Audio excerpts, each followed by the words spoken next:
Who let the dogs out?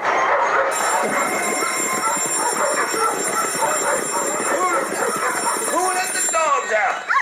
Who let the dogs out? Who let the dogs out? Who let the dogs out? Who let the dogs out? Who let the dogs out? Who let the dogs out? Who let the dogs out? Who let the dogs out? Who let the dogs out? Welcome, thank you for coming. This is SFDOG, our first lecture in a potentially future lecture series. As many of you know, we're all fighting for off-leash space and on-leash as well in city parks. Both city parks, the GGNRA, East Bay Regional Parks, it's sort of all over the Bay Area. And just as a reminder, in case anybody forgets, the GGNRA's supplemental EIS for a new version of a dog plan is going to be coming out in the fall, they're saying now. So kind of keep your ears peeled. We'll be commenting on that. There was a book that came out last year or 2 years ago? 2 years ago, called Unleashed Fury, and it's about sort of the dog wars in various cities across the country. And San Francisco got 3 chapters for about half of the book. There's like a whole chapter about the GGNRA, a whole chapter about city, rec and park, and then one sort of just general thing. And Stephen read that and was like, I'd like to go to San Francisco. So he came and see what's going on here. So he contacted me and through SFDOG, and I said, please come. So he's kind of an independent specialist in planning and managing countryside and urban green space for people and their pets. He works across the UK and internationally with clients that include the UK Kennel Club, local councils, which I guess are like counties? Yeah, or city councils. Cities or counties, yeah. State forest agencies, national parks, and wildlife charities. In 2012, he wrote the UK's first dog-friendly planning guidance for the Whitehall and Warden Eco-Town in England. And his research, training, and site audits enable partners to both reduce negative impacts and promote the many benefits of companion animals, such as social inclusion and healthier lifestyles. He arrived here Monday night. Tuesday, we went around. We went to about 8 or 9 city and GGNRA parks and kind of showed them all the wide variety of parks. We were at Dolores Park. We went to DuBose and Upper Noe and Pine Lake and Golden Gate, Christie Field, Fort Funston, and Ocean Beach and things like that. So he's seen a wide variety of the situations in San Francisco city parks. And he actually met yesterday with people at the GGNRA, including a phone conference with some guy in Denver. Just a random guy. And then today he met with Denny Kern from Rec and Park and I think a few other people. So he's kind of getting everybody's take on it, both the dog people's take and everybody else. So without further ado, I introduce Stephen Jenkinson.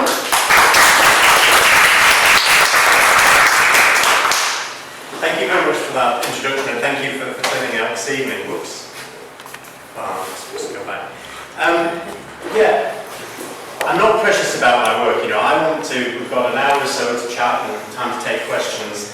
But I'm keen that it works for you. So if you've got any questions when I'm going through it, you think, I really want to ask that now rather than wait until the end, or you've got a question about a photograph, just feel free to say, because it also helps me know that you've not fallen asleep if you're asking questions, which is kind of reassuring for me.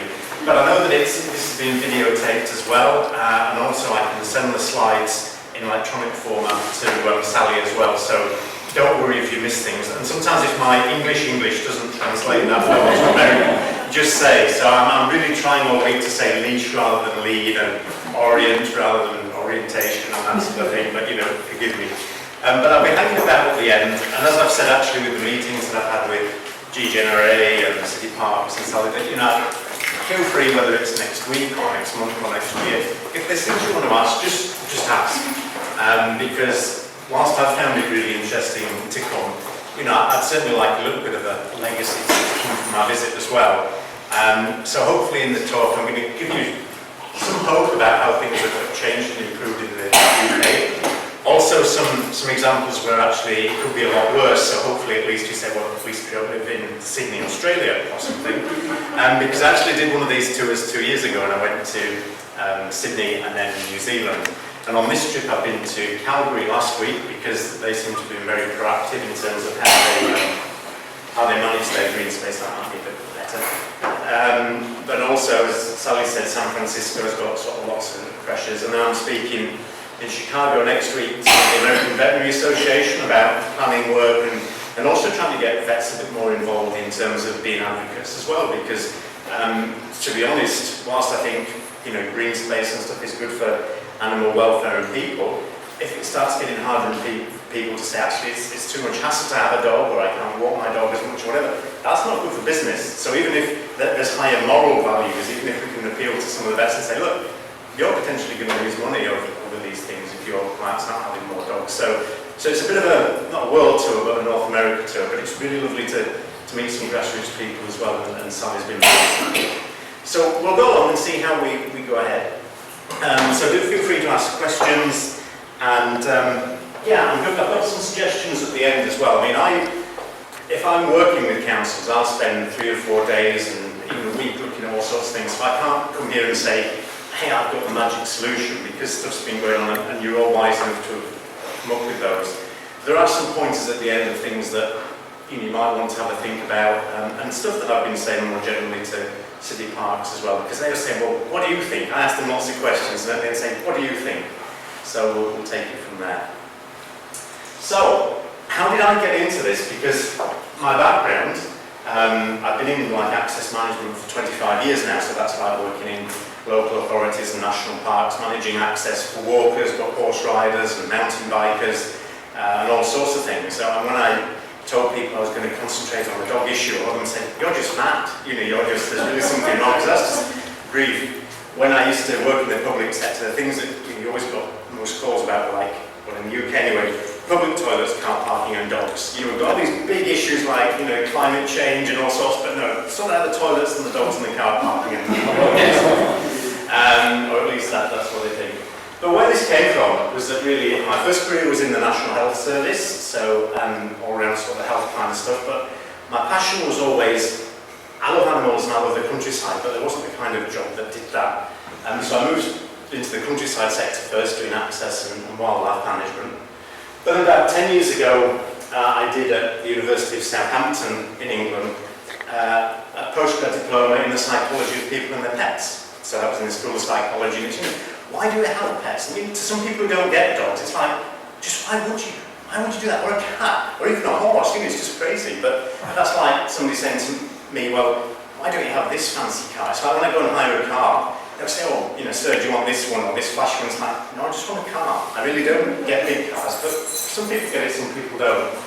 And so that's developed over the last 10 years for me to be basically the only specialist in the UK who does the dog stuff. So why that kind of works is it brings together, my first background, which is about health and people being active, the sort of things about understanding about the countryside and the legislation, but also then applying it to people and their pets. And nobody else has been either inspired or mad enough to actually do that in the UK, but it keeps me busy, which is good.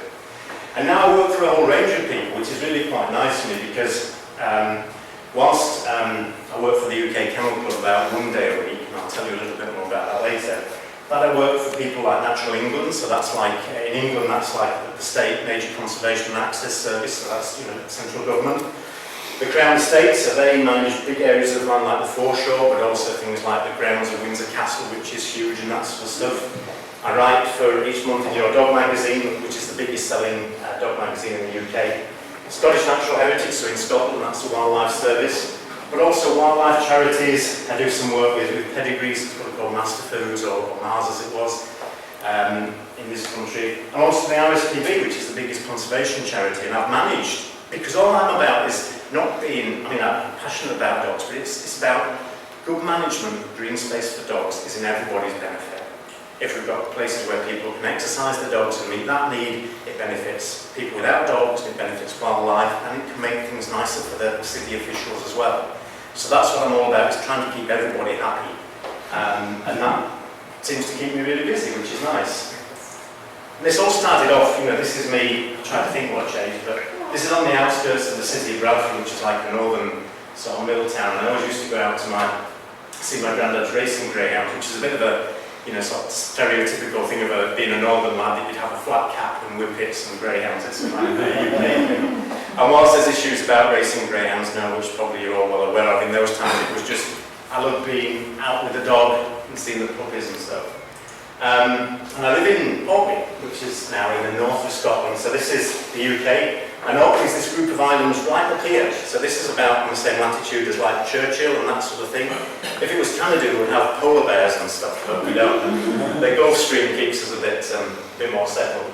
So Orkney is a group of about 70 islands. It used to belong to Norway until the 1500s, and then it came to the UK as part of a dowry in terms of one of these marriages. In terms of Vikings and all that sort of, I don't kind of get all that history, but that's how it came. So actually the culture's all Scandinavian, there's not really bagpipes and kilts and stuff, even though it's just off the north coast. But we're actually as close to the edge of Iceland as we are to the south coast of the UK, if that helps put it in perspective. But I love it up there. And I love my dogs, but this is some of the land. I have a 20-acre croft there, and most of my land is managed in a scheme for wildlife, and this is like a hay meadow, and this is left uncut until quite late in the year, so it helps the nesting birds.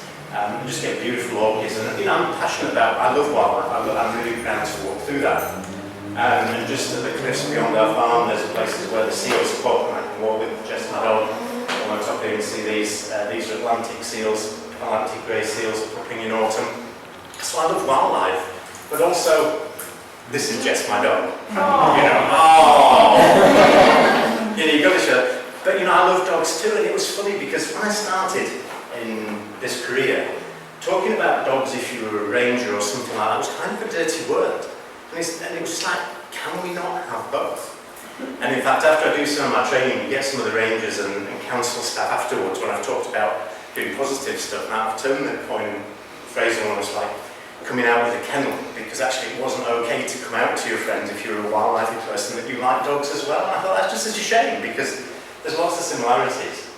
And of course there's lots of benefits that we all recognise. When we look at government policy, I guess in the US just as much in the UK, there's lots of stuff dogs bring us in terms of getting out walking every day. I'm not a morning person, but when, light comes on or whatever and Jess is there and being a colleague's like, come on, let's go, even if it's peeing it down, go out and do something which is good for me. It gives people confidence to go outdoors. I even notice when I'm wandering down some of the parks now as a single guy without a dog. You just feel a bit more self-conscious, whereas if you've got a dog, it kind of legitimises that. Getting people having better physical and mental health. We know that certainly in the UK, and other places, people with dogs go to the doctors less, have better mental health, better recovery times after hospital. Social contact, and also the stuff in terms of children learning all sorts of. Dogs are just brilliant. And this is great in terms of policy, but it didn't used to connect up with governments in terms of saying, all they would see is like dogs as being a problem. And all this stuff kind of get forgotten, and you all know this, but it's like, dogs are all about poo, or poop, or, all the different languages. And it just struck me when I was doing this in my first few years of managing Access. It's like, are dogs just such a scary issue? Because it's like, you can deal with, at one time about 15, 20 years ago, we had people getting into mountain biking, and initially the reaction was, oh my goodness, young people wanted to take exercise in the countryside, how terrible is that? And it's like, actually we want young people to be fit and active, it's just how they do it, and encouraging the good things about going out biking, but not causing problems. And also in the UK there had been some new legislation that said we need to make the countryside more accessible for people with disabilities, because it may be that they need information in a different way, or it might be just one set of steps or one barrier that's actually stopping them getting to a whole parkland area. So we got to that, but it's like, we didn't do dogs very well. It was just like, just people with dogs. But actually we could do it a lot better, but people were scared of it. And this is some of the stuff we used to get. This is from about 10 years ago when I just started doing this. That English Nature was the Nature Conservation Agency in England there. This was from one of their magazines. And this was the headline, Dogs pose biggest threat to wildlife. Like that. And you've probably heard people citing that. It's a common thing you hear people say. But also at a local level, you've got the Hampshire Wildlife Trust. Just typical signage that it's just like, tell them what not to do. Sheep grazing, dogs must be kept on a short lead. And the signs would stay up even when the sheep were there, because in the UK you can have rights of access through places where there's sheep and cattle as well, over private land. We'll talk about that in a second. But it was all very negative. And it's like, why on earth would you ever have a dog? And yet, in just over 10 years, with those same organisations, we've gone to this. There's a lot of words there, but this is a statement from Natural England's policies now. This is the body that it's become. And just to give you a bit of a quote from that, this is their agreed policy as a government body now, that walking with dogs is the most popular means of people experiencing outdoor natural environment, enjoyed by millions of people on a daily basis. Our emphasis is on the provision of places for people to walk with dogs and to better manage the relationship with, and this other stuff like wildlife and other visitors and horse riders or whatever. So it's setting us, just to legitimise it, that actually this is something we need to manage, but it's a really important thing to lots of people. And that was just not, when you think that was a statement before. And actually, Hampshire Wildlife just had this, in the space of 10 years, they built this, which is a dog dip and swimming area, and it's got it's basically well drained, so if you're swimming a dog here, it can get out, it's not getting muddy or sandy or whatever, and it makes it really easy.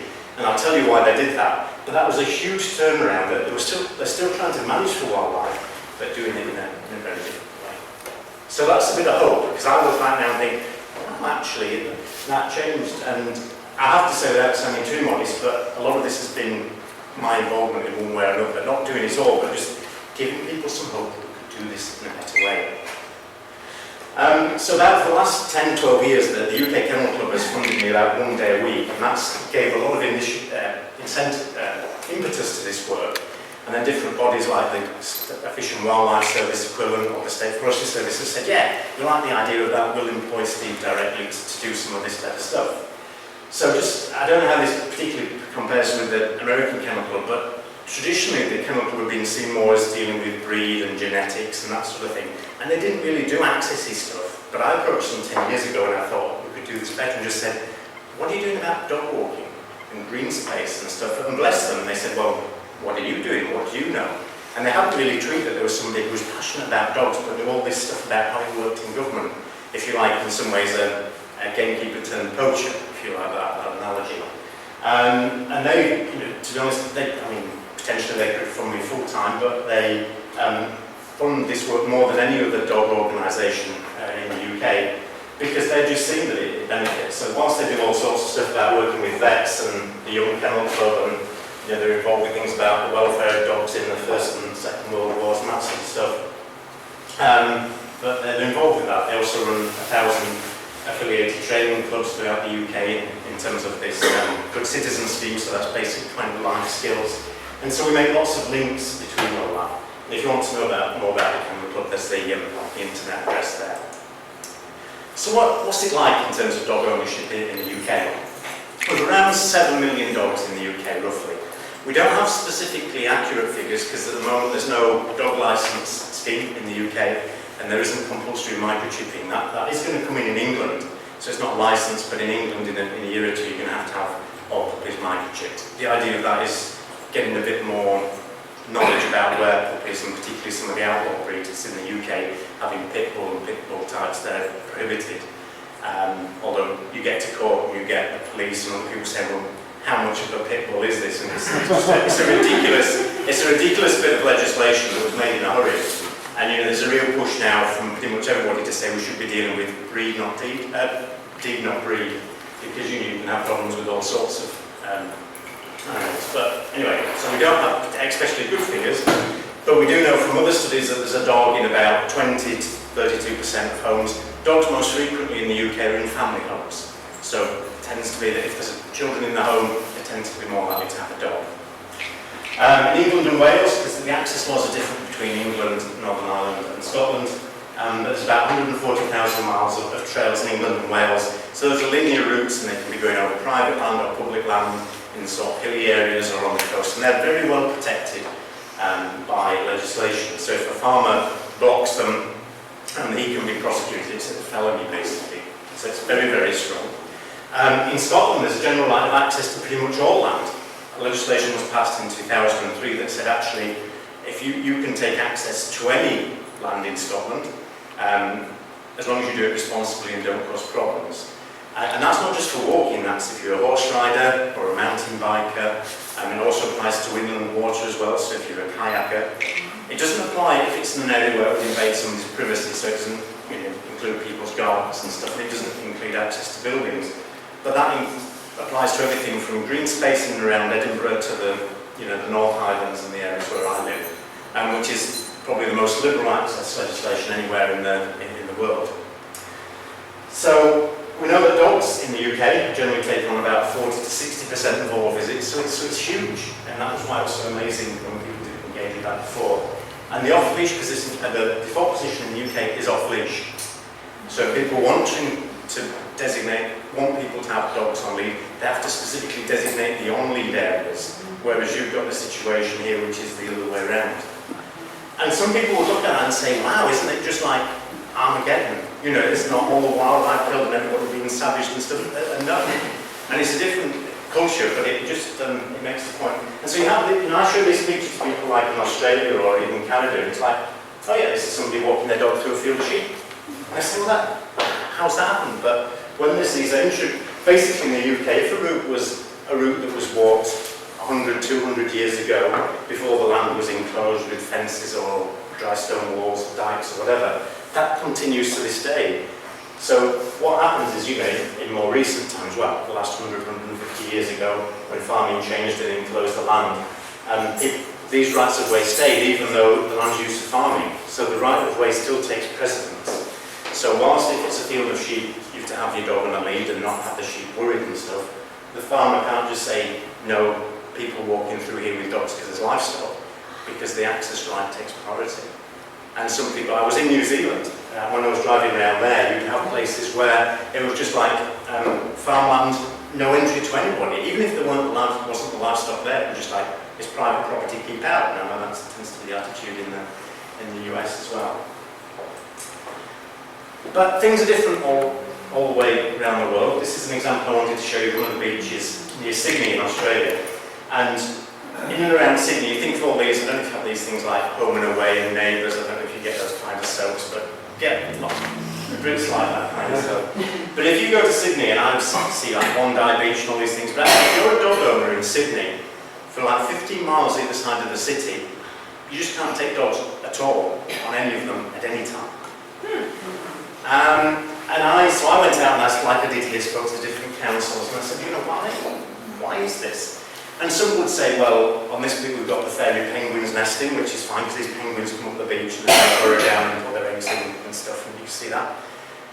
But then someone was like, oh, we can't have them here because it encourages shark attacks. And it's like, okay, and what's the sort of evidence you have for this? And basically all the different councils had a good excuse to say no to dogs. And they were kind of happy for somebody else to help them, but they didn't want to do it. And it's like, really guys, can you not do this better? Because what was happening in practice was that the dog owners were saying, you haven't given us anywhere to go. So actually, I'm just going to budget $300 a year as a dog walking tax, and I'm just going to go to the nearest beach, because actually the enforcement isn't that great. And it's just like, that doesn't benefit anybody, because actually the dog owners are wanting to do the right thing, and if they were given somewhere to go, they would. And actually it meant that some of the dog walkers were going to the sensitive areas. There was just no management. And I was saying to the council, actually, you could do this better, and hopefully they will do it better. But you can see it's just, they think they've got a policy, but it just doesn't work. And this is why it's, saying we actually need to look to accommodate things. Interestingly, in Australia and other areas, this is something which can freak people out in North America when I was talking about it. A lot of their dog parks are on recreation areas like playing fields or roads.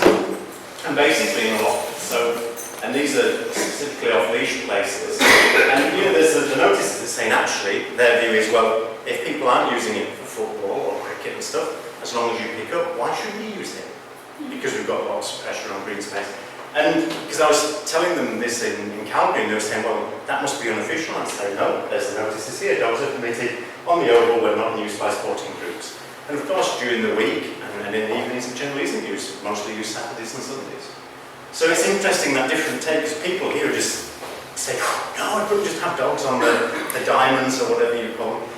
So again, different approach. And this is why I find it fascinating to go to different countries. The other thing they do a lot in Australia is time sharing. And I know in terms of GGNRA and thinking about how can you get some access to places. That this bit of land, this is just out on the outskirts of Melbourne. So, again, you can tell the starting point is the emphasis on no dogs, even though actually you would look at that and say, oh, dogs must be on a leash, or does it mean no dogs on a leash? This is one of my things. What does that actually say? You know, and if I as a professional were asking the question, you know, how about having dog off-leash tick in the Times? It's actually underneath it. It says no dogs on beach or within 10 metres of playground. Dogs only permitted off-leash on grass area Monday to Friday before 9 AM and after 4 PM, Saturday and Sunday Fridays. So actually, the message here actually is there are quite a lot of times when you can be there with the dog, but actually they started with no dogs or whatever this kind of things, or does it mean no dogs with cropped ears or whatever, or no Great Danes, I don't know. But you can see how you just could communicate these things a bit better, because actually there is a lot of provision there. And one of the things I would with councils is like, can you say this a bit more positively, or a bit more simply? Because signage is something that is generally done quite badly, and when I was in that position I did it wrongly. Often I'll say, look, if you're going to do signs for dog owners, pass them to Sally or somebody in the local dog group and see what they make of it. Because once you put it up, they're going to let you know if they like it or not, so why not do it quietly beforehand? So that's things in Australia. But across the Western world, I find that there are a lot of similarities, and particularly in urban areas, I can see the similarities between parts of the UK and what you've got here. Because in the UK, there's still increasing calls for bans and on-leash restrictions coming up, even though we're coming at it the other way, people say, no, we need more leash laws. Around town areas, access to green spaces, mostly limited to publicly owned land. When you live in the countryside, you do get onto private land a little bit more. Often the dog owner's voice, or dog guardians or dog carers, I know there's differences in terminology here, often it isn't heard as well as it might be. Or often dog owners don't respond until it's too late. That's a frustration for me. It's hard to get dog owners sometimes involved before the decisions are made, which is why it's quite inspiring to see that actually that you're getting involved in advocacy and trying to have more balanced debate.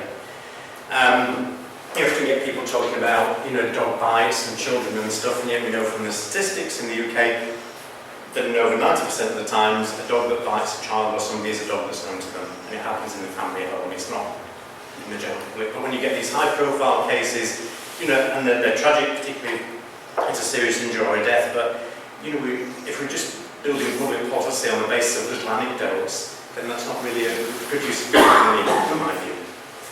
Welfare issues have evolved to either a national or local level, but bylaws can be done from sort of either small towns or even little area management, parish councils as we call them. There's also increasing concern about impacts on wildlife and livestock and on other people. And I recognise those things, but it's like, well, how can we deal with all those, rather than saying one group's views are more legitimate than others, but how can we find a better balance rather than just saying, oh, dogs are bad? And a classic thing in the UK, and it's something that I've been thinking about while I've been here as well, is that actually you get lots of different government departments doing stuff, but it's not connected. And it's like, wow, okay, well, how can we expect dog owners or visitors or horse riders or whatever to understand a broad view of what's expected if you guys can't get your head together? Because actually, if I'm walking my dog, the fact that I might walk from one county to another, or from one landowner to another, I'm not actually that interested in it. I want to know, where can I go and what can I do? And how can we provide that simply? Where can I walk my dog? And rather than just concentrating on saying, don't, how about thinking about how can you better answer the question, well, where can I? Because often if somebody's saying to you, and I'm the same, like, we don't want you to walk your dog here, or you don't want your dog off leash because of X, Y, Z. Okay, I can understand the situations where that can be quite valid. But the question for me as a dog owner is, tell me where I can. But often there's been this emphasis of telling us where not to do things, but how can we actually, to me, the way to get good compliance with leash laws or even dog bans is to help people make good choices about where they can go. And you get classics like, this is a sign. On the trail, it's just like, is that communicating anything to anybody? And I'm one of these saddos that actually sat there and read it and took a photograph. And you can tell somebody's been pretty mad about it. But it's like, that doesn't particularly work that well. Or even this one, this is on the coastal trail in Cornwall. And so you've got this coastal path, and actually you can't ban dogs from living units in the UK. You can force them to be obedient, but you can't actually ban them. But then you've got a different department of another body that's involved in coastal management, putting up a sign that says no dogs. And so people were walking miles to get to this village, and they get there and it's like, the sign says no dogs, but I'm not walking 10 miles back. So they just walk past it, and actually they were legally entitled to do so, but for people who weren't dog owners, they'd just say, oh, there's another terrible dog owner just ignoring the sign, when actually the council was wrong, and after my involvement, this got taken off, and the sign's been changed to say, actually dog walkers can pass through. But it's just, there's not a lot of joined up government sometimes, and that's sometimes, in a positive way, I come along and say, hey, could you work a bit better, guys?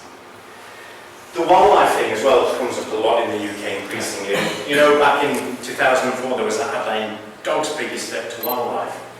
And yet when you look at some of the statistics, and these are the statistics of the same body, these are statistics from 2003, so the same time they were saying dogs pose biggest threat to wildlife, and even though they put on it as a question, you know, it's clearly quite inflammatory to me. You may not be able to read all these, but this is a graph of what all the different threats were to sites that were protected for wildlife in England. And the biggest threats came from things like overgrazing or burning drainage. So these were things that the landowner managers were doing. Forestry management, all sorts of air pollution, fisheries, all sorts of... And you get right down to, I've even lost it here, public access there, about 3%. And that's including everything, so that's young lads on motorbikes, you know, horse rides, everything, including dogs. So you've got an organisation that comes out with this, but their statistics tell us that that's not actually true. But it was kind of okay to be anti-dog, and that's one of the things that we've been really pleased to change. But that happens all over the world, and it's something that, yes, there are issues about wildlife, but let's be smart about where we do need to protect wildlife, where, you know, rather than just general assumptions about what is, or, you know, that dogs are bad, whatever. So this is on the outskirts of Sydney, and I want to see this case, because this is a research study that's quoted in the UK, and it might have even been quoted here. So this is a place called Hornsey, so this is a suburb of Sydney. And so you've got houses coming next to this bush area, and there's like trails, yeah, that's it, so you've got the eucalypt trees and stuff. And there was a study that was done, which was often quoted, and that's why I wanted to see it, because the headline and things, this was 2006 study, and this is even a scientific journal. The headline is, True Fact, Dog Walking Helps Dogs But Harms Birds. And a lot of people just respond to that headline. And me, partly because I'm sort of practical, but also done academic stuff as well, it's like, okay, let's read the detail of this. And actually when you read, this was the scientific paper in this journal called Biology Letters, what the researchers were saying at this site I went to visit, and I also went to speak to the researchers as well. Basically what they did, they walked on that trail that you saw here. They got people to walk up and down with a dog and without a dog, and they counted how many birds they saw. Okay. And that's what they did, and that's what they wrote up. And actually what they said when you read it, was that actually when you walked with a dog you saw fewer birds. Okay, I get that. It's like if you walk down the street and you've got a city policeman with you, I guess you're going to see fewer people pickpockets and that sort of thing. It doesn't mean they've gone away, it's just they've kind of gone somewhere else, or they're hiding behind the corners and whatever. And this is what the researchers said in fairness to them, because while they said, yeah, you see fewer birds when you walk with a dog, so if you were doing like holidays for people who wanted to go bird watching, probably not good to have dogs with them. Fine, I can go on with that. But we found no net difference in bird diversity or abundance, so we didn't see any fewer species or any fewer in total number between areas with and without regular dog walking receiving the same treatment, and so suggesting that long-term impacts in this area may be small. So you see fewer birds when you walk a dog, and I can kind of get that. But actually it's saying in terms of conservation of the species, just because you see fewer, we don't think actually it means a difference that there's actually fewer birds. But then the last bit they say is our results therefore support the long-term prohibition of dog walking in sensitive conservation areas. And it's like, I don't get that. And it's these jumps that are a bit of an issue. And actually what happened here is that, yeah, on the basis of that, dogs are completely prohibited in that area. And it's like, what I say to government bodies and stuff, because there are issues about wildlife, for sure. But it's like, if you're not really sure, and it's very hard to get the science to prove it, but just say it's precautionary, or these species are just so precious that really we can't take the risk. But don't get involved in science abuse and pretend something is, you know, read the whole paper. Because to be honest, if people are using public money implementing things that are not based on the best science, or at least reading the whole research, that's a waste of public money too, because you actually might be able to preserve those species better by doing something different.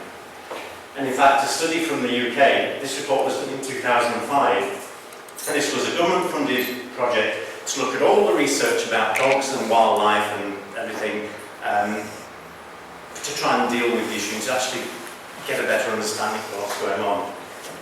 And in the introduction to this, a key thing, which again I repeat, is that the researchers said, and this was an independent body appointed by government, they said disturbance doesn't necessarily mean a long-term impact at population level.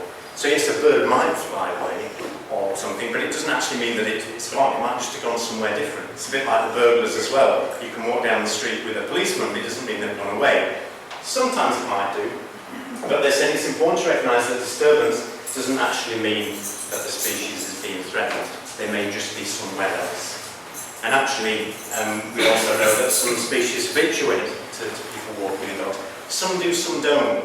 And I'm not saying it isn't a concern, but it's like, let's be smart about it. Because I'm dealing with a case now where the person was saying, oh, this is a protected wildlife site, we need to ban off-leash. And actually looked at the reasons why this site was designated, and it's designated for its trees. Because they're really old oak trees, you know, hundreds of years old. But a bit like some of the giant sequoias you have and stuff like that. There is no evidence that these trees are threatened by dogs being off-leash. But it's just this generalisation that's like, it's designated for wildlife, so dogs on leash.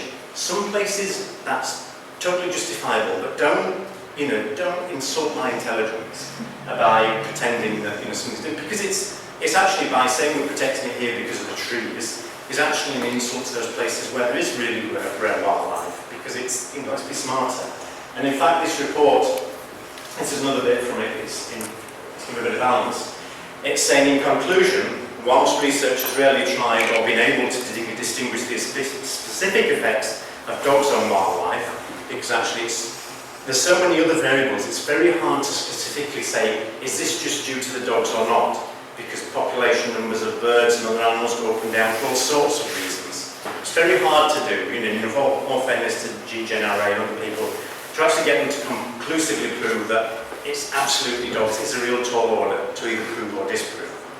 But they're saying that in terms of ground nesting birds, a lot of the research is that actually it is an issue there. You can, but certain specific species, but not trees, not necessarily badgers or other species you have, but ground nesting birds, it is genuinely, in terms of the best evidence we have, that's one of the most critical areas. But equally it goes on to say, yet the benefit that dogs bring and the widespread expectation that owners can take their dogs into countryside, it's impractical to consider banning dogs from all sites of nature conservation development. So this was really quite helpful because it was saying, yes, there are some really sensitive situations, but there's lots that are not, so let's be a bit smarter about it. And this is one of the things with research to me, that actually we can do research, but actually when we're dealing with the political arena, a bit like the city of San Francisco, often people just use research, often the decision is made, I find, and then they find some research to justify it, rather than working from it the other way around, which I don't think is necessarily good use of public money.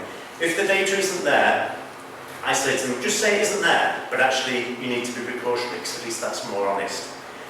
We're never going to get 100% certainty on issues, but what's the best? Let's be honest about that. But actually, I find, and this is from somebody who's worked in councils as well, is that actually, if a council wants to do something, it will find a way. And if it doesn't want to do something, it will find an excuse. That we can have research and we can have data, but actually we get a lot further by actually making them want to do things and working with the political process as well. Because a lot of these things aren't just made on facts. And I know some of the issues that you've had already, that political pressure does make a difference. And also you get inconsistencies as well, like this is in Sheffield. I don't know if any of you have seen that film of Full Monty that was out with you as well. This is the city where that was filmed. What's the difference for a dog owner between a bus and a tram in Sheffield? Any suggestions? Dogs not allowed on the bus. Close. Take your dog on the bus, but not on the tram. There is no logic behind this decision, just the fact that one company runs the trams and a different company runs the bus. And it's like, let's make it, and this is, the trouble is, the difficulty is that where the trams are now used to be a bus service, And some of the older people without cars and stuff, seniors who used to be able to take the bus to get to their beds, now can't because it's a tram. And so it does have an impact, and it's just like, can we not really just be a bit smarter about it? And because these people say, oh, the dogs could fight, or they could do this, or they could wheel or poop or whatever, but there's nothing magical about us. There is nothing that stops the animals, bodily functions not working on a bus compared to a tram. But you also get this issue, between in the UK, something that I work on a little bit, about in terms of nursing homes and sheltered housing, or whatever you call it, in the place where seniors go. Because when I get older, and I might be without my partner, and I'm going to somewhere which isn't my home, the last thing I want to be without then is my pet. The one thing that's maybe a connection to lots of great things in my life, being a dog or a cat or whatever. And some places say, yeah, you can bring pets, or some people say, oh, well, you can bring your pet, but when it dies, you can't have another one. And some just say, no pets. And again, there's data behind it. It all comes down to preference, and this is why educating people can be a real help. But you see, where I live in Orkney, you've got all this problem with trams and buses. Where I live, if you live on one of the outer islands, you take your dog on the plane, on this little 6-seater plane. And okay, you can have a dog in a small cockpit on a plane, but you can't have it on a tram. Really. And we can have a joke about this, but this is so. But I don't want to make, when I deal with people, say, okay, come and think about this, and I show them this picture, and could you have a trial or something? But this is it. Often we're dealing with perceptions rather than facts, and perceptions are reality to people. This is actually one of my Jess's puppies riding, and yet you find people bring their dogs in and out to the vet on these little planes. They do try and make sure there's not cats on at the same time. but so this is just lovely. So, in terms of dog walking and stuff, I can see this one going on your next leaflet. But when we talk about taking access with dogs and walking and stuff, if you've got a dog, you use the countryside or urban green space very differently than if you haven't got a dog. And this is a point I make to councils all the time, because historically in the UK they will just talk about walkers, but actually people with a dog use the countryside more frequently and use the countryside on their doorstep and parks much more frequently than other people, particularly in winter and other times. And we know that about 61% of all visits to the countryside and green space in the UK, people have a dog with them. Conflict does undoubtedly occur. I'm not saying it doesn't. But where it occurs and for what reasons varies on a site-by-site basis. So we need to be smarter than just saying, oh, dogs are a problem. Well, sometimes they might be, but actually not. But actually it's usually the people. The dogs are fine. And we get people who are inconsiderate, who've got cars, who've got bikes, or whatever. The dog doesn't make them good or bad, it's just a symptom. So I often say, don't blame the dog, actually, this is a people issue. But as we know, there's also these benefits that actually if you've got sites that are visited by lots of people with dogs, it can feel safer rather than it being somewhere that's not used much, and then you get people doing antisocial activities or whatever that put people off. But dog owners are very protective of existing access.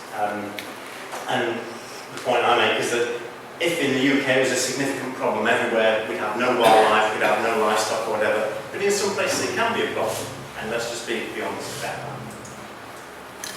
This is a really scary thing when I show this to rangers and people, because 10 years ago we didn't have statistics on what actually dog owners are looking for.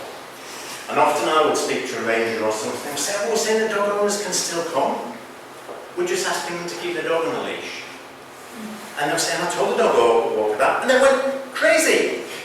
And that's just like, oh, it's dog owners' fault. So we commissioned some research, and this was joint research between the Kennel Club and the Natural England, so the government agency, so it wasn't just the Kennel Club saying it, it was independent research. And one of the questions we asked in all sorts of data was actually, what's the single most important thing you look for when you're looking for somewhere to walk your dog? And we've repeated this time and time again, but always the top three are off-leash access, away from traffic and close to home. And when I point that out to rangers, even if they say, well, pardon me, I don't agree with that, or I don't understand that, or whatever, it's like, well, that's the reality. That's what we're working with. And once they start to accept that, you're saying, and I said, put it this way, if you said this is a route for horse riders, and you can come with your horse, but you've got to walk with it. You can't be on its back. It's like, you still come in with your horse. And actually, this is the thing, so I said, let's look at it this way. If you say you can still come to this place, but you can't do the single most important thing you came here for, that's likely to bring you into conflict. And they start to recognise this, but we didn't have this data before, and people who didn't have dogs didn't get this. They say, what's the big deal with off-leash? And I say, well, irrespective of whether you get it or not, this is what we're working with. And even to the point, and you might find this yourself, that actually people will seek out off-leash, even if they personally don't feel it's quite safe. Like they might park somewhere which might be a bit dodgy for their car, but it gives them off-leash, because that's what they're after. Even peace and quiet or unlikely to meet other dog walkers or whatever, always, by far and away, dogs off-leash comes out as the highest single one. And again, that's scary to some people, but it explains a lot about why we have these conflicts. And we also did a study in 2008, and so we got, this is where an area, it was like a mini San Francisco, if you like. There have been a lot of problems in this town of Winchester, and there have been protest marches and mass trespasses by walkers with dogs. And to their credit, the council said, okay, let's just find out a bit more about what's going on. So we got the local dog walkers to say, right, let's do an audit of these green spaces, and are you finding there's more or less, or where can you go, are you more restricted or whatever? And basically about half felt that there was less green space than they had 10 years before. About 12% of them didn't know anywhere else to go, which is kind of a low percentage, but if you're saying we don't need to do it here, you need to find somewhere else to go. And actually it meant if they were going somewhere else, they were going to have to start driving 12 minutes or walking another 12 minutes, which when we're talking about reducing impacts on the environment from cars and stuff is an issue. But also a key thing that came out of that was that they were saying actually what happens is when we build new houses, apart from the fact that we lose the green space that we were exercising our dogs on, we know that actually when we build more houses, between 20 and 33% of those houses are going to have dog treatment, so it makes the problem worse. So again, that was quite an enlightening thing. And also this is more a bit of recent research, because the councils central government in the UK is protecting access to the coast some more, but along with that protection is the potential that there be some more restrictions on dogs. So through the Kennel Club, we emailed people with an online questionnaire and asked if there was more restrictions on where you could walk on the coast, what would be the impact on you? And actually 28%, so just over a quarter, said actually we'd walk our dogs less often. So that's not good in itself, but equally it's saying that 75% of people are still going to walk their dogs as much. So if they're not going to walk somewhere, they're going to walk somewhere else, and this is where the issue of displacement comes in, which again is quite uncomfortable for some councils, because it would be easy for them to say, oh, we've solved the problem on our land, so that's great. But actually what that might mean is that you pushed all the off-leash access to somewhere that didn't have off-leash access before, and actually disturbing wildlife that wasn't disturbed. So there is a consequence to it. About 17% said they'd be less likely to get with the dog, and nearly half said they were going to drive further. So there is a consequence. So another of the points I make to councils is actually we need to engage with this issue of displacement. Don't pretend you're not going to really suppress the demand for off-leash, you're just going to push it somewhere else. And can you actually all work together to say actually between this council and that council, or even here potentially between the GGNRA and the authority or the City of San Francisco, how can we get something that's more integrated rather than just doing things potentially in silos? And when we asked as well, where would you walk instead? Half said farmland, 40% said nature reserves, other heathland. And heathland's quite a sensitive habitat in the UK. And you can see that actually it's just pushing the problem somewhere else. So that's been quite useful for us as well.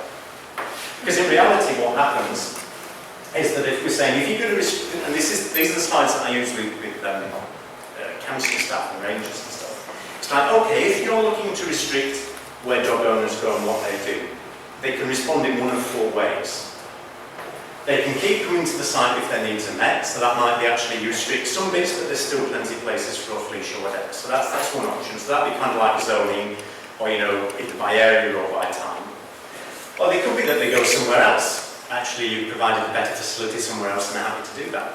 And those are quite positive outcomes that good management can achieve. But also, you can push them to actually either practically or politically challenge the restrictions, so write to their councillors, members, your elected representatives in the US. Or they could just ignore it because actually you say you've got this policy, but you don't have to start to enforce it. And these two are not good places to be. because you're getting grief and you're not actually getting any benefit. So this is why I say, can we not try to work to these? Even if this might not be your ideal may not work because actually actually you don't have the resources to enforce it, and actually it's going to cause you a load of grief and a load of paperwork. So actually, how about looking at what might be a better way to manage it? It may not be perfect, but like you've got here and around the city, you're not starting from a perfect situation anyway. Because I don't think anybody's saying it's perfect. So can we manage in a way that makes things a bit better, rather than saying we want perfection? Because to be honest, however well you may plan it, there's going to be some people with dogs who are going to ignore restrictions. Just as much as if you've got speeding or parking or whatever. But I just find with the bulk of dog owners, if you actually help people make good choices and offer them some alternatives, generally I guess you're not wanting conflict, you're not wanting to look over your shoulder and say, is the ranger here or whatever, you want to enjoy the time with your pet. And in the UK, it's actually, why we've actually, I think, done better at this is actually it's very hard to enforce in the UK. Because you can't ban dogs completely from where there's a right of access anyway. And on-lead areas can be established, but enforcement is really difficult. Away from towns and cities, there's so much access that it's very, very difficult to do it. There's quite extensive legal protection for sort of farm animals and pets, but actually wildlife it's a lot harder because while people might say, oh, it's illegal to disturb birds, and it's often not just one dog, it's actually a number of dogs coming in the same day that causes the problem. In terms of UK legislation, unless you can say your specific dog on that day disturbed that specific bird, it's very hard to prosecute. And usually the problem's after a wildlife accumulative effect, one dog after another, rather than just individual animals. So actually in the UK, legal measures, people decided actually they don't work that well. And even in the dog control order legislation, so this is like the stuff about how you introduce bylaws to control dogs. Even that, this is the central government's guidance, is saying that they need to be necessary and proportionate. So actually, not just a complete ban. And they need to balance the interests of dog owners and other people. So you've got some people have access to areas where there's no dogs, and actually there's equally areas where people with dogs can exercise their dogs without undue restrictions. So even that is building balance, which is something that I don't always see elsewhere. Again, so where I'm getting from is actually, I say to people, and this picks up on your point, actually if you want to do better now, you need some new tools. And actually one of the things we know that the biggest influences over dog owners are other dog owners and their vets. If you come from a council or a national park or whatever, it's quite loaded. I know when I worked in the same thing, if you work for the council, often there's things you can't say if you're a public employee, so you might even actually agree with some of the stuff that's said, but you can't actually say it because somebody will quote it back to you because you're a public servant. But also, it's just quite loaded, because usually, and this is the same in the UK, maybe here, the only contact traditionally dog owners have had with public bodies is to say, no, don't. And when we've actually done stuff which has been positive, people have been really suspicious, because it's like, whoa, you mean actually you just want to do something positive for us? It's like, whoa, that's kind of scary. It's like in the UK they have a thing where they actually pull people over to thank them, this is the police, for not speeding. And it freaked people out.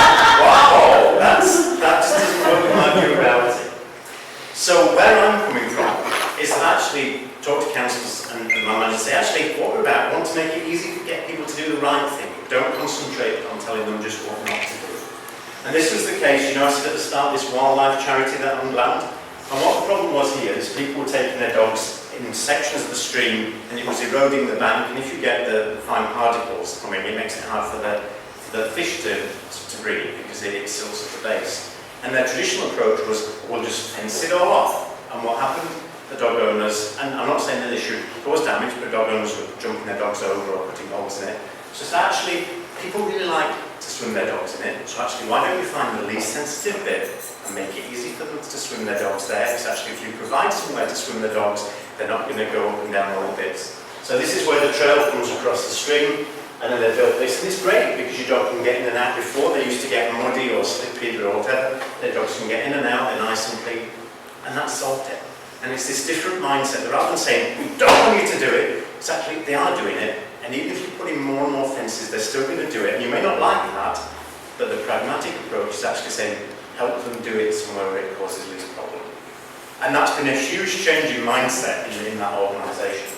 So it's all about promoting the positives, but also minimising the negative effects. So when I work with bodies, I say, don't just approach this as a dog problem, promote the good things about dog ownership, as well as saying there's issues too, but we need to deal with them both. I'm just aware of the time, so I'll skip forward to just some of the things that we've... Basically, when we're trying to change where dog owners go and what they do, I look at three things. One is actually what are their personal beliefs, so what do they like to do with their dog, like off-leash, or do they believe that actually birds do nest on the ground, they always nest in trees, or a place might be safe, and that's reality for an individual. And I'll say to people, you can't change somebody's reality, that's all about where they've been brought up and all that sort of thing. Because sometimes people say, oh, we just need to educate people, and not just dog owners, but mountain bikers, or people with barbecues, or mountain bikers, all these terrible people who want to go out into the outdoors. You might be able to educate them a little bit, but actually peer pressure has a big impact, because if lots of people are doing the same thing, if somebody says to you, oh, you keep your dog on a lead at this place, but everybody else isn't, you're going to be like, well, people will say, oh, your poor dog is not getting to be off leash, but also you think, am I some kind of mob, So you need to work with the dog owning community as well, not just the individuals. But also, how easy is it to do the right thing? So again, this comes back to the, if you're wanting to get on leash in certain areas, how easy is it for somebody to go somewhere where they can't find off leash? And a good example of how this has worked is this case in southern England. So this is an area, this is an ancient hill fort, so this is about 3,000 years old. So something that you probably wouldn't even get people going on if it was in the US, but in the UK it's a bit like, oh, another old hill fort. But this is an area, there's a right of access across all this land, but traditionally there have been problems that they want to graze it with sheep, because if the vegetation gets too high then it damages the archaeology underneath. But some dog owners were concerned that there were problems, and it was hard to get sheep on there because farmers didn't want to graze it because some of the sheep were getting killed. So they tried doing enforcement, it just didn't work. So, right, what can we do? And this is one of the best authorities in the UK where we do pilot work. So what they did, they said, right, let's think about these three elements. How do we address them? So actually, we're accepting that people want off-leash. They're not denying it. They say people want to come here and find off-leash, so how do we help them do that? And also, how do we work better with the community of dog walkers, because that's more influential than us. And actually, how do we make it easier for them to dispose of dog waste, because that was an issue as well. And how can we be clear about where people can go and what they can do? So actually what they did, they introduced something that's introduced a lot now, which is what they call traffic light schemes. So the red core is like no dogs, amber is on leash, and green is off leash. They have made this better because if you're colourblind, that doesn't work very well. So actually, they're putting the wording underneath. But good, do these things and try and learn. They had on-site events for dog walkers, so they just chatted to people with no agenda, not to say we want to tell us this, but why do you like this side? What are the issues for you? And actually found that the dog owners weren't wholly happy with things and got good data.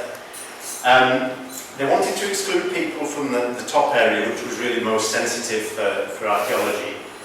So they said they didn't want people to go in there, but they said, well, we'll do some guided walks every year for dog owners in there.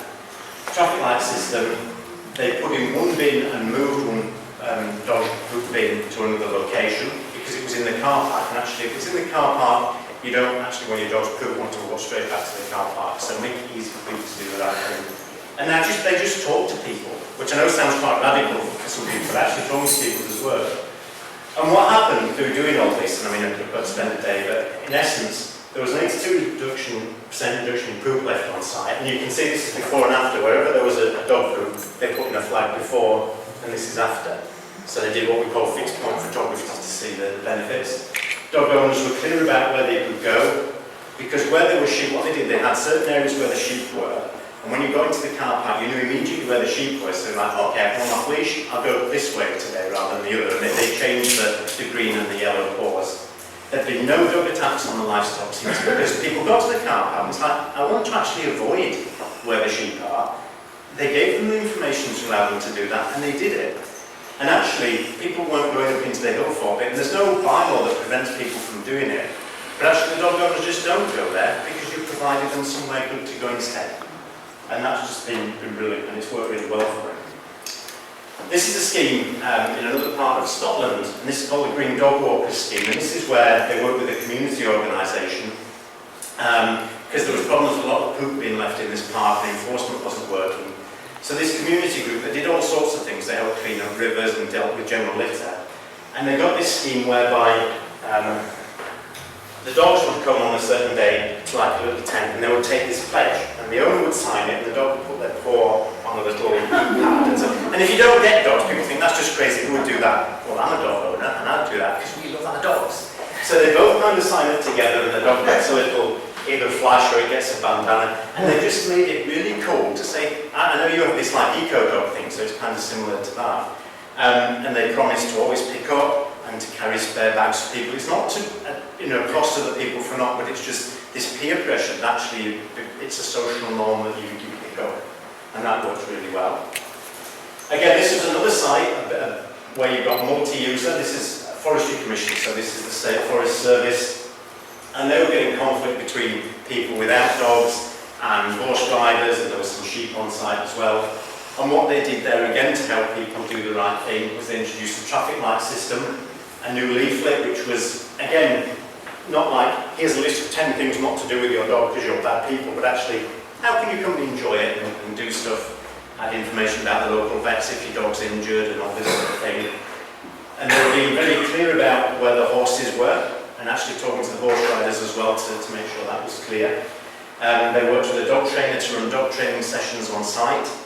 So that actually people, their dog might be running away not because they're not a good person, but they just don't know how to train a good recall. And often in the UK I'm getting people to use a whistle, because actually we talk a lot to our dogs and they hear their names lots, but if you can train that a whistle means, wow, something brilliant's going to happen, it becomes instinctive. And so we use whistles a lot. And so this is some of the stuff that they did. They use the grip. You see, often you'll see local authorities are very good at telling you where you can't go, but they're not as explicit at saying this is the off-leash area. But here they sign the off-leash bits just as well as the on-leash or no dogs.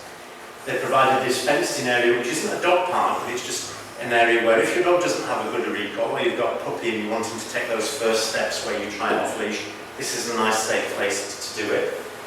Because there were problems with dogs going in all the ponds where there was some protected wildlife and some of them, it's like, right, let's make one of the ponds really great for dog owners because you've got this free draining area as well. And actually dog owners didn't go in the other ones because this one was far better. And they had a community notice board and stuff which I've seen that you had anyway. So by using good design, be it a dog wash, and this climb around looks pretty miserable because we have climbers as well, and it's like, oh, water, cold, don't like that. But dog washes or providing car parking that's better for dog owners, and that's something, good design can also help a lot. In this case there were problems. This is an area on the outskirts of Birmingham, popular with dog walkers, but it was also being grazed by sheep. Again, if you go to their website in the local paper, it tells you where the sheep are being grazed each week. So if you're a dog owner, you can say, right, we'll go to a different car park. And they also worked with local vets, so they had a microchipping scanning day and worked with the vets to give the messages. Because nobody wants their dog to attack sheep, but it was happening because of a lack of good information. And also signing, when we're talking about seasonal things with wildlife, good practice that we're using now is that rather than just putting up a sign year round, we get blind to signs. So actually what on these sites now is that every month it's like, oh, the birds are starting to build their nests, next minute all the chicks are doing this and then they've hatched, and like, brilliant, thank you, we've got this many birds this time and now the dog restriction is off. And you see that sort of difference rather than just telling you don't, it's actually, we mean it enough to actually change the signage every few weeks to show that we mean it, and then when it's gone, we take the signs away. Because often in the UK we still see in area signs that say, oh, sheep grazing or nesting birds, and it's left up, yeah, and people ignore it because it's like, you don't mean it, or I don't believe it. This dorsetdogs.org.uk, this is done in one county where the dog charities and the wildlife charities and the other people all got together and said, actually, let's have an online database that actually answers the question, well, where can I go? So it tells you about seasonal restrictions, particularly for people on holiday. But it works with like the equivalent of the SPCA, and it was given some local funding by the council, and every month there was a dog of the month. So dog owners come back and say, oh, who's dog of the month, and this sort of thing. And it's just a much more positive way of doing it, and that's working really well. I do training with access managers as well, and because they're sometimes like, oh, what can we do? And this is one of the events that are around, because they've got concerns too. This is something I just wanted to talk to you about. I'll give it another 10 minutes. But this is something really, really new that I'm talking to the American vets about next week. Say American, we are in America, over in Chicago. So one of the things was, actually, dog owners are victims often as bad planning as much as wildlife or people without dogs, because we know that if we build some new houses, between a quarter and a third of all those homes are going to have dogs. So we just introduced this new planning guidance in the UK, which is proving really popular, because this is to design out conflict from the start. Maybe a bit hard to do in San Francisco when a lot of the development has taken place, but this might give you some ideas for the future. Because this was a situation we saw, this is in Australia, but it applies, that these new houses were built, and this was the signage, so it's like, who'd not want to live there near this, white beach and stuff, brilliant. And this was the advertising for these houses. But this area, which is between the houses and the beach, is a really sensitive area for wildlife. You can see there's some bird eggs there. And the planners were just like, oh, we'll just tell people to drive around. And it's like, no, actually that isn't going to happen. People are going to walk from there to the beach. And that's like you're setting the dog owners up to fail. We know you're selling the beach, but you're not providing a way of getting there, and that's just nuts. But of course, in the end, it will be it's the dog owners that are being irresponsible, rather than saying, actually, the city planned this really badly, which was what was the result, was the reason. But in Europe, so it's almost like federal law that applies in the UK. The law is now that you can't build new factories or houses or whatever unless you've taken action to prevent it having a negative impact on the wildlife sites. So what it's forcing developers to do is actually provide green space within new developments, which are so attractive to dog owners that they use those on a daily basis rather than driving somewhere else, and they have to pay for that. So what's actually happening is that around per house, around 15,000 US per house is being paid into a fund by the developers to actually provide green space and to make sure it's maintained as dog friendly for as long as the houses exist. And if they don't do that, then they can't build the houses. And it's looking at a minimum of like 20 acres per 1,000 population. That's the barest minimum, often it's more. And they have to accommodate, a circular walk of around an hour. It needs to be attractive. It's not some dump of land. It's got to be as attractive as the wildlife area, or else people will go somewhere else. And so this planning guidance that I wrote helps. So they do things like, it can be an area where people used to go, but you can make it more dog friendly by saying it's off leash, or putting things like double gates so that people aren't concerned that the dogs are going to walk into the road. Or in some cases, they're buying up whole farms and turning them into recreation areas because that enables them then to build the houses. So this was all farmland, and now it's been planted with some trees and new paths put in. And even before it was finished, dog owners were going there because it was like, oh, actually we feel welcome. And there's this whole thing of doing the right. I mean, this is pretty amazing. The housing developers are a bit iffy about it, but it's like, well, if you're getting the money from the housing, surely you shouldn't just dump the dog ownership problem onto the city council. Because the councils are also thinking, actually, we need to get in here first because we're going to pay later on down the line. So let's make the developers pay first. And this to me is brilliant. So this is the guidance, and you can download it from dogfriendlyhousing.org.uk, or the website I have it. But that's a really positive thing. I'm just going to skip some, I've got some stuff to talk about commercial, or do you want the commercial dog walkers thing about what's happening in the UK? Oh, sure. Yeah, I'll just give you a bit of an overview of that. Because people are going on about commercial dog walking is a bit of an issue. But actually the way that's being developed now is actually saying, rather than just try and say that they're a bad thing, actually, how can we work with the commercial dog owners to actually use them to communicate with people about responsible dog ownership and actually make being a responsible commercial dog walker attractive as a business, so rather than trying to suppress it. So actually, there are these concerns in the UK that I think about here as well. There's no standards about commercial dog walkers. There's no guarantee that actually are you getting what you're paying for.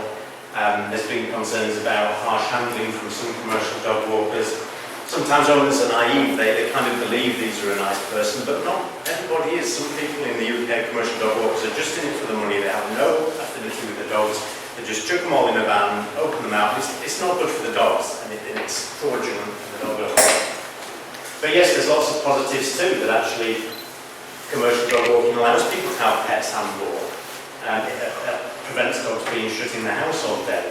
And they can be potentially a very good advocate if they're a good dog trainer and they're being responsible. That can be a brilliant way to get messages across. And so what they're doing, the first council that's done this is an accreditation scheme. So instead of saying you have to have a permit, it's actually saying you can join this scheme. And if you sign up to having relevant insurance, this is an issue I know that the standard in the UK is tending to be $6 dogs, which I know when I went up to Funston, there was a lot more than that. But forget the number issue for now. They're also saying in the UK, if you're walking somebody else's dog, you need to put a temporary tag on it. So if that dog runs away, instead of ringing the person up at work or when they're on holiday, they ring the dog walker so they can get it back straight away. So stuff like that, and cleaning up and keeping away from sensitive areas. And if they do that, they go on the council's website as being accredited. So actually it adds value to their business. Rather than restricting it, it's actually saying, you work with us, people who are saying, who's a safe person to walk my dog?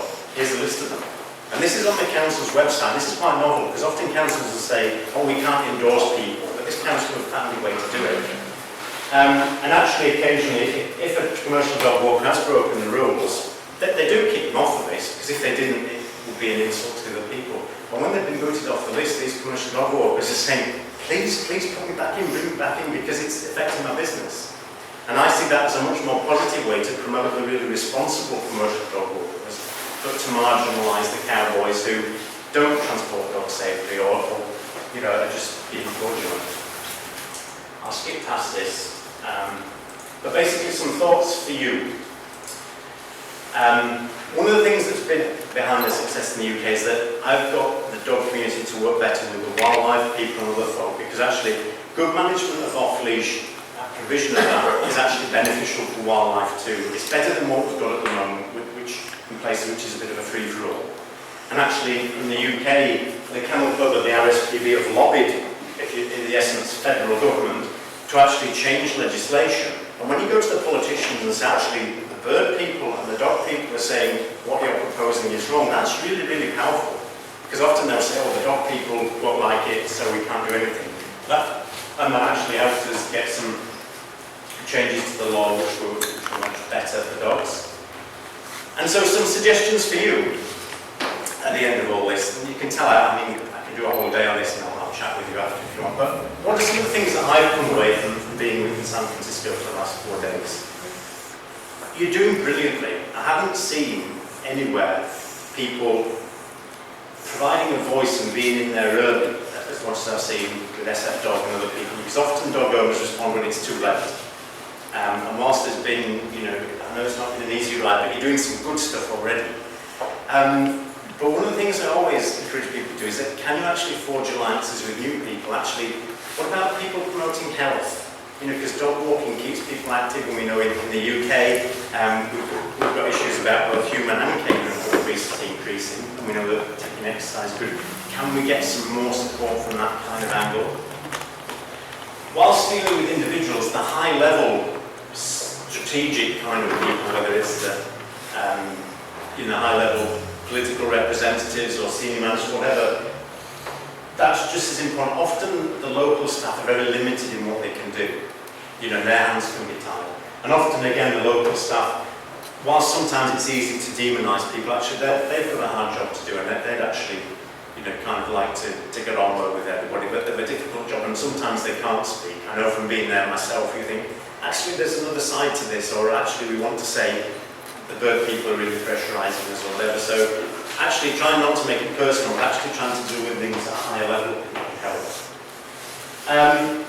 But also, some more research can be really helpful. But again, the political process is really important, and you've done a good job of engaging with that. And also I say to some groups, I don't know if this happens here, this isn't a criticism here, but I know in the UK, sometimes within dog groups, we can get infighting, and they end up spending more time fighting between themselves, and that helps the anti-dog people get more of a way forward. And sometimes there's a lot to be gained for finding where there's areas of agreement. Sometimes we can actually focus on the areas where we disagree, and actually it's the wider good actually suffers for that. And so my final slide really is that I want to leave you with something positive, because I think whilst there is a lot of conflict here and I don't think it's helped because of the way you're on a peninsula and stuff, it's hard to expand like they are in Calgary. But actually there's still good stuff that you can do, and I think there would have been a lot more restrictions if you'd not done what you've done. And I'm not saying there isn't a need for restrictions, but actually let's make sure they're in the right place and actually people are thinking about answering the question, where can you go, as much as where you can't. But yeah, enthusiasm and success and actually preventing dog owners being a victim of bad planning is actually the current situation not benefiting anybody. You didn't want this situation any more than parts of the city council, but you're there. And I think sometimes there's naivety in part of politicians that actually, if they don't take action, somebody's having to deal with the outcome, but there needs to be that engagement. Trying to make sure that dog ownership remains integrated, that it's not something to just put off to one side like taking drugs or whatever. It's a thing that brings lots of good stuff. We shouldn't be ashamed of that. Also, can we get people working better together, across different government departments? Easier said than done, but a vision in terms of the San Francisco Peninsula, if I can call it that, in terms of all the different landowners, and land managers and public agencies, how can strategically that all work together better? Because I think that's a potential opportunity. And there's lots of good in people. Everybody I've spoken to this week, I've not found anybody who's intentionally causing problems. They've got different pressures, but actually everybody would like to be happy. And how can we do that? And actually remembering that a lot of the time we can argue about facts, but actually a lot of the time we're dealing with perceptions. And we need to think about both and using the process. And the key thing, be it for you, for people who don't like dogs, be it for GGNRA or the City Council, how can we make it easy for people to do the right thing? Because that's what I find is working in the UK. So if you found that interesting, do feel free to follow up any things afterwards. I could go on for ages, but it's 1:30 now. Do ask questions, or we can adjourn somewhere afterwards. But it's been brilliant to come here. It's great to see the passion. If I've just given you even one idea or one thought that you can take forward, then the journey's been worth a lot. But thank you. I've been very inspired by what I've seen here, and thank you to Sally and other people for helping with that. Yes, thank you.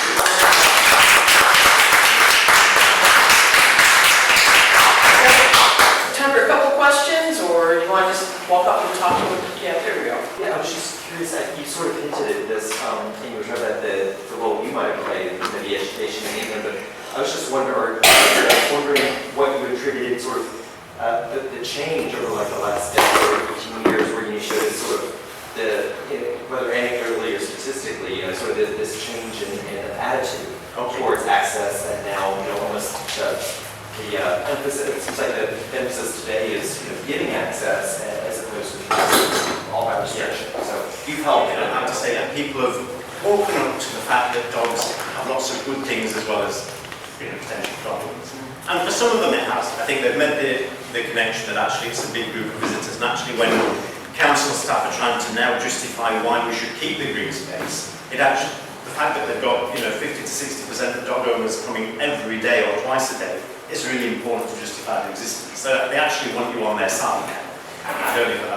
But the other side is that actually people for decades have been using these same tools of saying, enforce the law and stuff, and they've realised it actually hasn't worked. And they wake up to the fact that actually, if you keep always doing what you've done, you're always going to get what you've got, which is it works a little bit, but they actually want to get it a bit more. So they come to me and say, well, what can we do differently? And my approach is actually saying, well, you need some new tools. And actually, the legal enforcement, they'll say, well, we don't want to do it. I said, well, what else are you going to do? The fact that you're actually asking me is telling me that the tools you've got aren't working. And I'm not anti-enforcement by any means, but my approach is actually there's a lot of people who are really keen to do the right thing that you can help, and concentrate your enforcement on the people who are just going to stick 2 fingers up, or whatever the analogy is in the US. And target your enforcement at people who need it, rather than people who would like to do the right thing, be it go with their dogs or have it off leash, but make it easier for them and don't have the emphasis on what you can't do, but help them make positive choices. So I think it's a mixture of the two. So some of them are doing it reluctantly, but I don't care as long as they do the right thing. Your success has been because you've been working at higher levels, and perhaps groups that are not dealing directly with these local meetings. I mean, we have meetings and there are always a dozen people that every time they walk out of their house, they're knocked down by a dog and their child is carried away by a dog. And, so you always have this total contentiousness, and it sounds like you found some people that are listen to reason.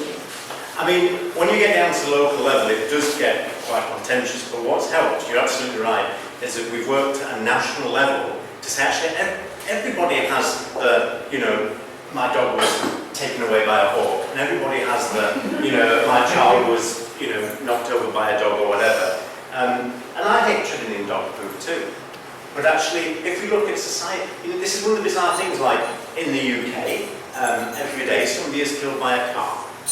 And be it somebody driving too fast, or be it because they're driving under the influence of drink or drugs. You know, that's more than stepping in poo, that's something that devastates people's lives. But the discussion on that, we don't say, well, the answer is just to ban cars, or to say ban driving after 10 o'clock at night when the bar's empty.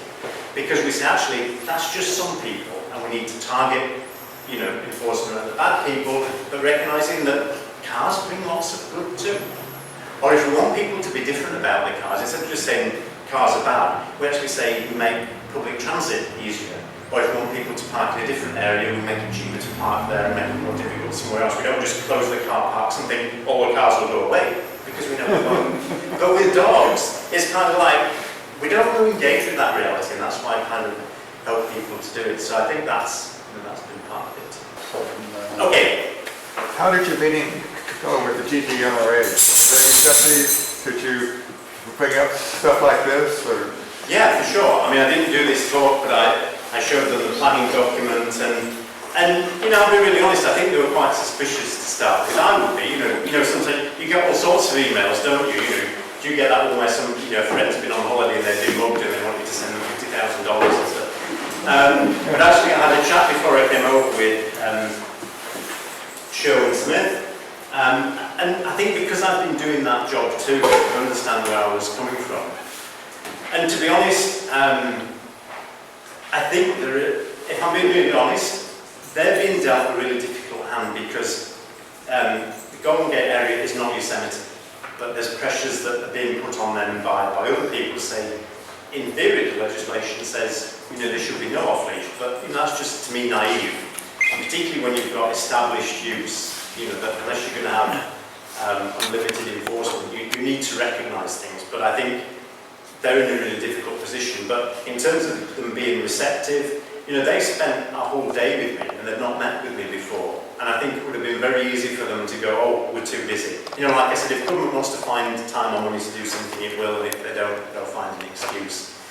But, you know, they were open, and I think, you know, I talked about this thing about time sharing and stuff, and it's really hard, because I know from being there myself, there's lots you could do if you had more resources, and I think there's issues about how at a federal level, you know, they could get some more support, because they have been asked to do, when you've got established use like that, like we see at Princeton, which is huge, you know, I was kind of blown away with how much activity is taking place there.